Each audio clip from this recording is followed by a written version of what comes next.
very fulfilling and proud moment for me personally also. When I convened the first governing body meeting last month, that is in the month of June, we were a handful of individuals. It wasn't even a team at that point of time. And it's a big industry today. I could see a big chunk of the industry from Maharashtra itself sitting in front of me. And we are officially a federation. What started as a small spark some 3 months back has grown into a big mass of fire. A really big mass of fire it will be in the near future, which will give us all comfort and warmth for times to come. And who knows, some people might even burn their fingers by playing with the fire the wrong way. That's on a lighter note. But I sincerely feel that this event here in Panvel will go a long way in realizing our dreams and most importantly in fulfilling our responsibility, which each of us from this industry hold, to transfer a treasure to the coming generation. And on that note, I would really like to thank the Maharashtrian team here, who has made a tremendous effort in making this event. I could declare upfront that this is a grand success. And I'd like to thank Mr. Atul Thakle, Mr. Samir Pradhan, Mr. Jayant Wani, Mr. Bhushan, and a lot of other people who are behind this event. Since this event here is participated by the general public as well as doctors, and we have friends from press also. So I would like to start this event, this presentation, by giving a very fundamental idea about what this mind and brain education program is all about. Most of us are from the industry, so we will be knowing, but for the benefit of people who do not know, I'll just briefly run through the fundamentals of mind and brain education program. So yes, as we know, brain is the controlling element of the body and mind. At least that is what is being believed in certain philosophies which are scientifically accepted, that brain is the one element which is controlling the mind and body and not the other way around. So keeping that in mind, we will just see how a child's brain is fundamentally different from that of an adult. When a child starts growing, maybe when he's 2 or 3 years old, this is what his brain will look like at birth. You could see, it's not very clear, but the first row is where, the synaptic density, or to put it in layman's language, the information highways in the brain is pretty much non-existent in a 3-year-old child or a child at birth. And as he grows, as a child grows, he starts learning a lot of things. And for each and every learning, he actually hardwires himself in the brain. That is some physical transformation that is happening. So by the age of 5 to 6, it is a mess, to be frank. If he looks at this mic, I know this purpose. I know the purpose of this mic, but a child doesn't. He thinks this might be a bat to hit a ball, or a javelin to throw on someone, or even a candy which could be eaten. So for each of this understanding, each of this exploration, a typical neuronic pathway is established in his brain. So for every object, multiple neuronic pathways are built, and that is why it is almost like 5 to 10 times more dense. The information highway in the brain is 5 to 10 times more dense than that of an adult. So as he starts to grow up and logic kind of starts to creep in his mind and brain, so he starts to understand the objective of each and every object, and he starts to unlearn that this is a mic and it is only used for amplifying sound and not the other things. So this is when a process called synaptic pruning starts to step in, where a lot of unlearning happens, and he starts to realize what logic is and the real world is like. So we can say from the birth till the age of around 15, a child undergoes a rapid transformation of learning and unlearning. So it is a very critical aspect. So there are two basic fundamental differences in this growth phase. One is the emotional component, and one is the intellectual component. So to put it, again in perspective, what is the emotional component? We'll say some kind of things like behavior, attitude, self-confidence. Typically, what comes under the emotional, when a child gets emotional control, he gets control over all these aspects. And when his intellectual ability has to grow, he has to develop concentration, memory power, and grasping ability, and a lot of other things, to be precise. So shall we say that the brain is the engine that drives all these manifestations?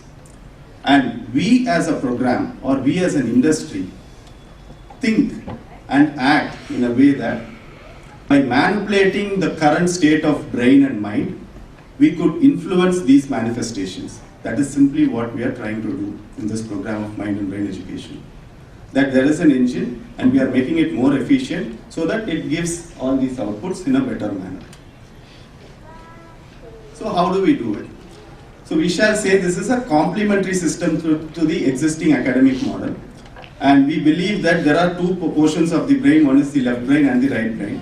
And the academic system, especially that is existing right now in India, is more potent in strengthening the already strong left brain, and it ignores the right brain, which is kind of dormant. But what does happen when we focus on activating the right brain or bringing it out into the picture is something tremendous. That is what this program is all about. So, as I told you, the powers of the right brain typically remains more dormant and remains unkindled. There is a huge untapped potential. I mean, it functions in drastically different ways. Left brain is more logical, right brain is more, right brain is more creative, intuitive, and even when we take a small thing like memory, left brain processes memory in a different way. It uses language to correlate each and every word and to store. Right brain stores it in the form of images. And since it stores in the form of images, the capacity, information processing, assimilating, and recall capacity of the right brain is tremendously higher, exponentially higher than the left brain. So when both of these are combined, that we get a balanced growth of the left brain and right brain, what happens is we develop a complete human being, and we start to unfold or unleash the hidden potential one by one in a child. So typically right brain responds more to activity-based education rather than paper and pencil model or blackboard model. So that is what we also follow. A lot of fun-filled activities are part of this program. And we do a lot of activities that would stimulate and balance the left brain, right brain, or stimulate the right brain, which I will be explaining further in detail. It is extremely non-academic, it is enjoyable, it is fun, it is predominantly a weekend activity where children can come, they can express themselves. It is not a conditional education system, it will be very non-academic, fun-filled. They can spend time and go, but the impact will be always there, even without their own consciousness.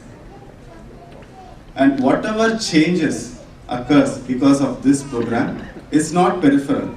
Like you learn something for midterm exams and then it dissipates in the air by the time the quarterly exams happen. It's not something like that. We saw the structural changes in the brain of a child, and whatever impact we are giving through this program is structural and functional. The changes will be permanent. And as I told you, when we do all this, we develop a child into a complete human being who is emotionally stable and intellectually sound.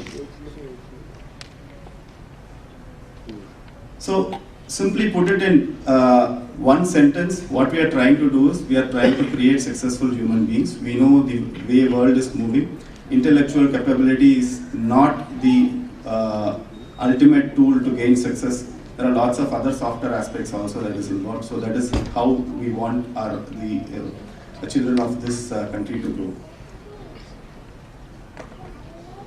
So as I told you earlier, it is not you might think this memory power enhancement program is already there, stress management program is there, meditation is there, yoga is there. What is so special? This is not a symptomatic subject. We don't treat based on symptoms. We just believe that if we nourish the root, the manifestations will show by itself. Not only what we anticipate, whatever we are not anticipating might also happen in a better sense. And yes, again, we try to improve the structural and functional aspects of brain and not try to treat the symptoms. And we do it all through very natural and safe activities, which I'll be explaining in a little bit more detail. And the changes are permanent and quantifiable changes. And the star does not indicate conditions applied.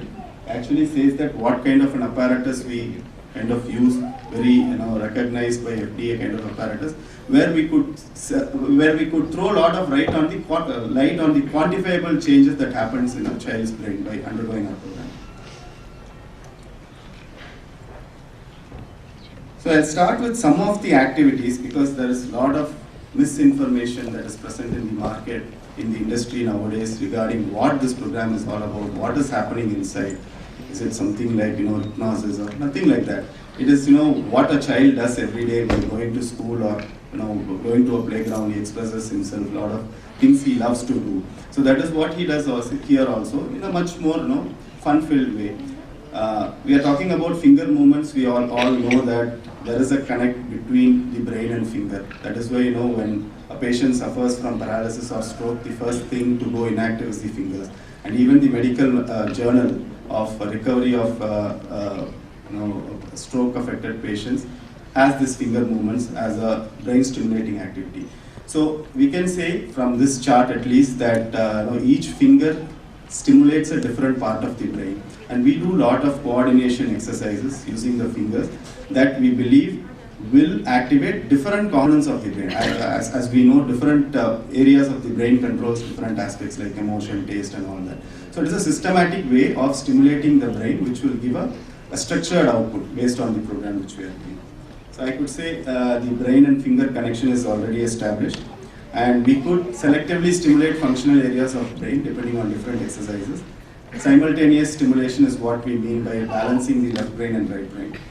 And can I take some artistic liberty in saying that it is a kind of a workout for the brain muscles?